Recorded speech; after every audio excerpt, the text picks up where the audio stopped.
dito makikita yung offset ng ano eh. Ano ko ha? I-focus mo dyan sa ginagawa ko.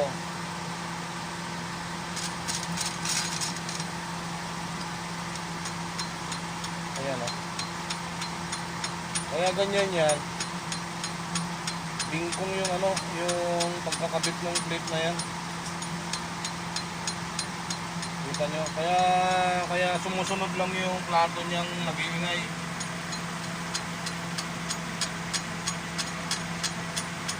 Hindi diretso ang ikot, kaya ito naging problema sa preno eh.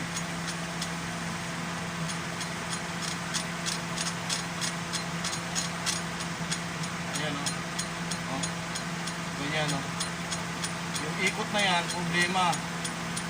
So, pagkabit sa plate, pag kinabit yung plate, ganon din mangyayari niyan.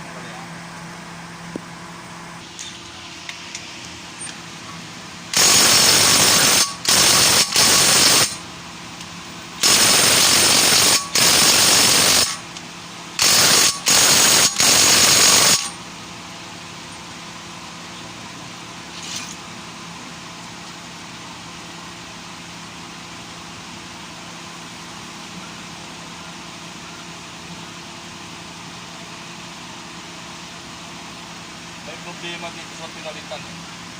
Pakita mo to. Pinalitan ng CV joint to eh, outer. Kaso ang problema, may play.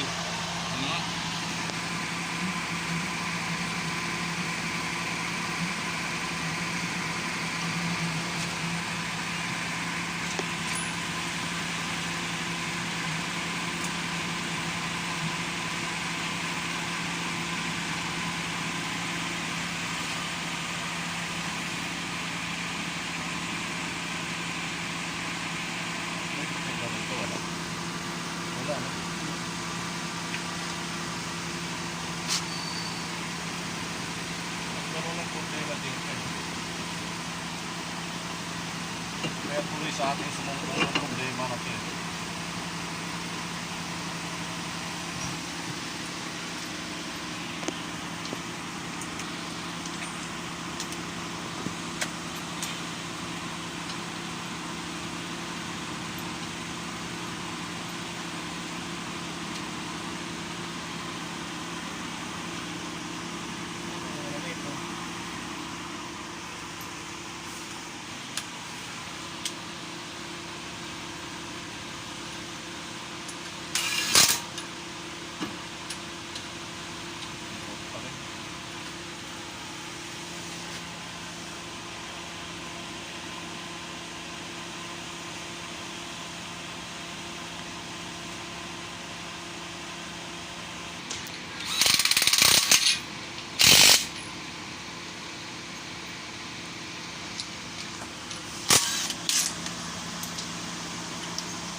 Lagyan mo lang ano yan para panibagong